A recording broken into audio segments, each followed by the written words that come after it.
പ്രിയപ്പെട്ടവരെ, നമ്മുടെ രാജ്യത്തിനകത്ത് മറ്റൊരു രാജ്യത്തിൻ്റെ ഗവൺമെൻറ്റും മറ്റൊരു രാജ്യത്തിൻ്റെ പാർലമെൻറ്റും പ്രവർത്തിക്കുന്നത് നിങ്ങൾക്ക് എത്ര പേർക്കറിയാം?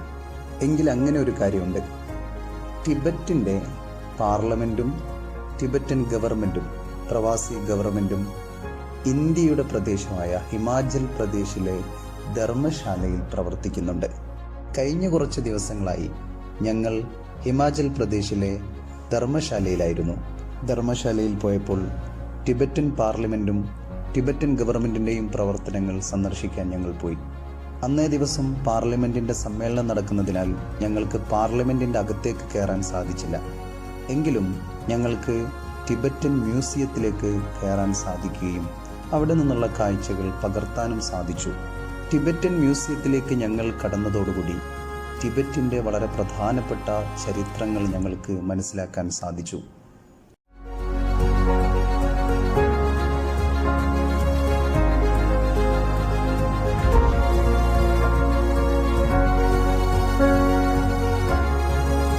ടിബറ്റ് എന്നത് ഹിമാലയൻ പർവ്വതനിരകളുടെ വടക്കേ ചരിവിൽ സ്ഥിതി ചെയ്യുന്ന ഒരു പീഠഭൂമിയാണ്.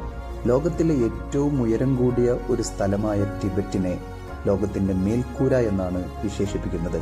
മാത്രമല്ല, ടിബറ്റിന് മറ്റു പല സവിശേഷതകളുമുണ്ട്. ബുദ്ധമതത്തിൻ്റെ കേന്ദ്രമാണ് ടിബറ്റ്. കൈലാസപർവ്വതം സ്ഥിതി ചെയ്യുന്നത് ടിബറ്റിലാണ്. ആത്മീയതയുടെ ശുദ്ധവായു നിറഞ്ഞു നിൽക്കുന്ന നാടാണ് ടിബറ്റ്. പ്രകൃതി വിഭവങ്ങളാൽ സമ്പന്നമായൊരു പ്രദേശമാണ്. മാത്രമല്ല, ഏഷ്യയിലെ വളരെ പ്രധാനപ്പെട്ട നദികളുടെയെല്ലാം ഉത്ഭവം ടിബറ്റിൽ നിന്നാണ്. സിന്ധു, ഗംഗ, ബ്രഹ്മപുത്ര തുടങ്ങിയ നദികളും ഈ നദികളുടെ പോഷക നദികളുടെയും ഉത്ഭവം ടിബറ്റിൽ നിന്നാണ്. 5000-ഓളം വർഷം മുമ്പ് തന്നെ ടിബറ്റിൽ ജനവാസമുള്ളതായി ചരിത്രത്തിൽ കാണുന്നു. എന്നാൽ അവർക്ക് ലോകസമൂഹവുമായി വലിയ രീതിയിലുള്ള ഒരു ഇടപെടലും ഉണ്ടായതായി കാണുന്നില്ല. ചരിത്രാതീത കാലം മുതൽ തന്നെ അവർ ഒറ്റപ്പെട്ട ജനതയായിരുന്നു. അതുകൊണ്ട് തന്നെ അവർക്ക് സ്വന്തമായ ഒരു സംസ്കാരവും സ്വന്തമായ ഒരു ജീവിത രീതിയും ചരിത്രാതീത കാലം മുതൽ തന്നെ ഉണ്ടായിട്ടുണ്ട്. ടിബറ്റൻ ബുദ്ധിസമാണ് അവിടുത്തെ മതവും സംസ്കാരവും. 95% മനുഷ്യരും ടിബറ്റൻ ബുദ്ധിസത്തിലാണ് വിശ്വസിക്കുന്നത്. ടിബറ്റിൻ്റെ രാഷ്ട്രീയ ചരിത്രം എന്നത് പല സമയത്തും പല രാജവംശത്തിൻ്റെയും കീഴിലായിരുന്നു. ചില സമയത്ത് ചൈനയിലെ രാജവംശങ്ങളുടെ കീഴിലായിരുന്നു. ചില സമയത്ത് മംഗോളിയ പോലുള്ള വിദേശ രാജവംശത്തിൻ്റെ അധിനിവേശത്തിന് കീഴിലായിരുന്നു. അങ്ങനെ പല സമയത്തും പല രാജവംശത്തിൻ്റെയും കീഴിലായി മാറി മാറി ഭരണം നടന്ന സ്ഥലമാണ് ടിബറ്റ്. 1642 മുതലാണ് ടിബറ്റൻ ബുദ്ധിസ്റ്റ് ലീഡറായ ദലൈലാമയുടെ ആത്മീയ രാഷ്ട്രീയ നേതൃത്വത്തിന് കീഴിലായിട്ട് ടിബറ്റ് മാറുന്നത്. ദലൈലാമ എന്നത് ടിബറ്റൻ ബുദ്ധിസത്തിൻ്റെ ഏറ്റവും വലിയ സന്യാസിയാണ്. അറിവിൻ്റെ മഹാസാഗരം എന്നാണ് ദലൈലാമ എന്ന വാക്കുകൊണ്ട് അവർ ഉദ്ദേശിക്കുന്നത്. ഒരു ദലൈലാമ മരിച്ചാൽ അടുത്ത ദലൈലാമ മറ്റൊരു ശരീരത്തിൽ പുനർജനിക്കുമെന്നാണ് അവർ വിശ്വസിക്കുന്നത്. അങ്ങനെ അവരുടെ ആത്മീയ നേതാവായ ദലൈലാമ തന്നെയാണ് അവരുടെ രാഷ്ട്രീയ നേതാവായിട്ടും 1642 മുതൽ അവർ കണ്ടുവരുന്നത്. ഏതായാലും പൗരാണിക ടിബറ്റൻ രാഷ്ട്രീയ പ്രശ്നങ്ങളിൽ പലതും രാജവംശത്തിൻ്റെയും അധിനിവേശത്തിൻ്റെയും എല്ലാം ആണെങ്കിലും ടിബറ്റിൻ്റെ രാഷ്ട്രീയ ചരിത്രത്തിൻ്റെ ആധുനിക കാലം തുടങ്ങുന്നത് 20-ാം നൂറ്റാണ്ടിൻ്റെ തുടക്കം മുതലാണ്. ബ്രിട്ടീഷുകാർ ഇന്ത്യ ഭരിച്ചുകൊണ്ടിരുന്നപ്പോഴാണ് അവർക്ക് ടിബറ്റിനു മേൽ ഒരു കണ്ണുണ്ടാവുന്നത്. അത് 20-ാം നൂറ്റാണ്ടിൻ്റെ തുടക്കത്തിലായിരുന്നു. 1905 കാലഘട്ടത്തായിരുന്നു. കാരണം 19-ാം നൂറ്റാണ്ടിൻ്റെ അവസാനങ്ങളിൽ ബർമ്മയും സിക്കിമും ബ്രിട്ടീഷുകാർ കീഴടക്കിയിരുന്നു. അതിനുശേഷം അവർക്ക് ടിബറ്റും കീഴടക്കണം എന്ന ആഗ്രഹം ഉണ്ടായിരുന്നു. കാരണം ടിബറ്റിന്മേൽ ചൈനക്കും റഷ്യക്കും ഉണ്ടായിരുന്ന സ്വാധീനത്തെ ഭയപ്പെട്ടുകൊണ്ടായിരുന്നു ബ്രിട്ടീഷുകാർ ടിബറ്റ് കീഴടക്കാൻ ആഗ്രഹിച്ചത്. 1905 ഇതിൻ്റെ എല്ലാ ശ്രമങ്ങളും ബ്രിട്ടീഷുകാർ നടത്തുകയുണ്ടായി. ഇത് തിരിച്ചറിഞ്ഞ ചൈനയിലെ രാജവംശം ടിബറ്റിനെ ആക്രമിച്ച് കീഴടക്കുകയുണ്ടായി.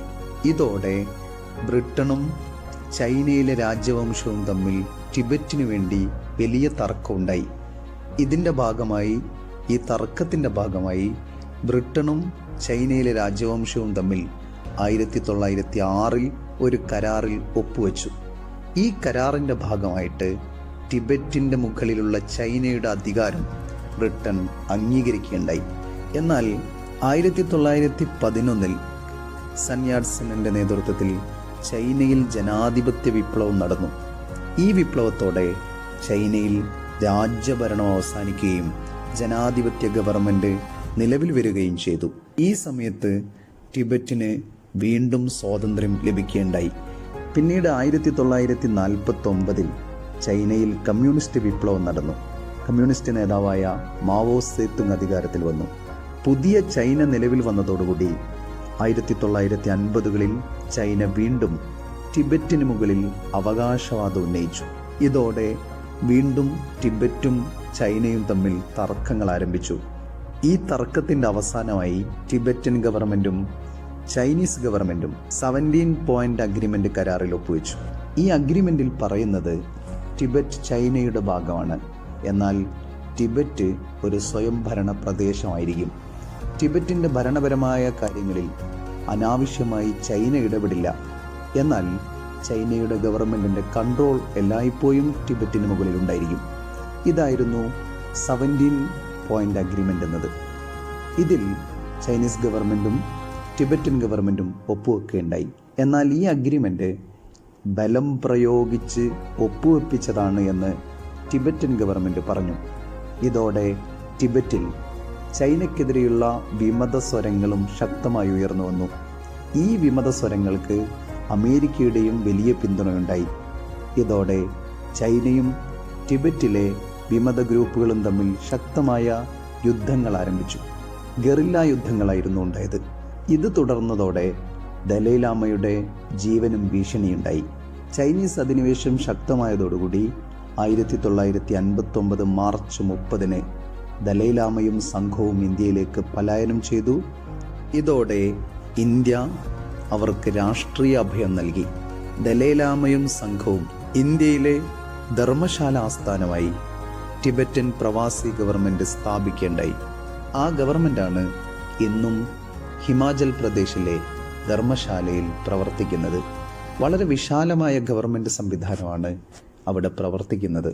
സെൻട്രൽ ടിബറ്റൻ അഡ്മിനിസ്ട്രേഷൻ CTA എന്ന ജനാധിപത്യ ഗവൺമെൻറ്റാണ് ഇപ്പോൾ ടിബറ്റൻ പ്രവാസി എക്സൈൽ ഗവൺമെൻറ്റിൻ്റെ പിന്തുടർച്ചയായിട്ട് പ്രവർത്തിക്കുന്നത്. CTAക്ക് സെൻട്രൽ ടിബറ്റൻ അഡ്മിനിസ്ട്രേഷന് 3 പ്രധാന ശാഖകളുണ്ട്. ജനാധിപത്യ ഘടനയിൽ 3 പ്രധാനപ്പെട്ട ശാഖകളുണ്ട്. ഒന്ന് അതിൻ്റെ അഡ്മിനിസ്ട്രേറ്റീവ് ബ്രാഞ്ചാണ്. അതിനെ കഷാങ്ക് എന്നാണ് വിളിക്കുന്നത്. അതൊരു എക്സിക്യൂട്ടീവ് ബോഡിയാണ്. അതിൽ സിംഗോങ് എന്ന് പറയുന്ന പ്രധാനമന്ത്രിക്ക് തുല്യമായ അധികാരമുള്ള ആളും അതുപോലെ മറ്റു ക്യാബിനറ്റ് മന്ത്രിമാരും ചേർന്ന ഒരു സംവിധാനമാണ് കഷാങ്ക്. അതുപോലെ ലെജിസ്ലേറ്റീവ് ബ്രാഞ്ച് ഉണ്ട്. അതാണ് അവിടുത്തെ പാർലമെൻറ്റ് ഇൻ എക്സൈൽ. ടിബറ്റിൻ്റെ ജനതയുടെ അതുപോലെ ഇന്ത്യയിലടക്കമുള്ള പ്രവാസി ജനവിഭാഗത്തിൻ്റെ ടിബറ്റൻ മനുഷ്യരുടെ പ്രശ്നങ്ങൾക്ക് പരിഹാരം കണ്ടെത്തുന്നതിന് നിയമം നിർമ്മിക്കുന്നതിനുള്ള പാർലമെൻറ്റ്, അതാണ് ലെജിസ്ലേറ്റീവ് ബ്രാഞ്ച്. അതാണ് ടിബറ്റൻ പാർലമെൻറ്റ് ഇൻ എക്സൈൽ.